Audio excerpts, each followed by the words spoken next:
பிரியமானவர்களே, இறை வார்த்தையை பற்றி கொள்ளுங்க. இறை வார்த்தையை படிக்கும் பொழுது உங்களுக்கு இருதயத்துக்குள்ளே மகிழ்ச்சி பொங்கி பொங்கி பொங்கி வரும்.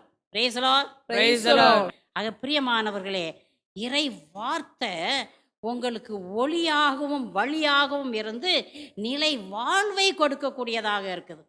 நல்லா காதுல கேளுங்க. இறை வார்த்தை உங்களுக்கு ஒளியாகவும் வழியாகவும் இருந்து நிலை வாழ்வை கொடுக்கக்கூடியதாக இருக்கிறது. அப்படின்னா நீங்கள் எப்படி படிக்கணும்? அப்படியே காஞ்ச மாடு கம்பில் விழுந்தது மாதிரி ஆவ் ஆவ் ஆவ் ஆவுன்னு படிக்கணும். இந்த பக்கம் படிச்சாச்சு, இந்த பக்கம் படிச்சாச்சு, இந்த பக்கம் இன்னும் படிக்கணும் படிக்கணும் படிக்கணும்.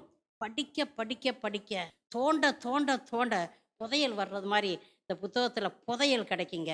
வேதத்தில் உள்ள ரகசியங்கள் எல்லாத்தையும் நீங்கள் அறிஞ்சுக்கிட்டீங்கன்னாக்கா, பிரியமானவர்களே, உங்களை போல செல்வந்தர் இந்த லோகத்தில் யாருமே கிடையாது. Praise the Lord. Praise the Lord. Hallelujah. Hallelujah.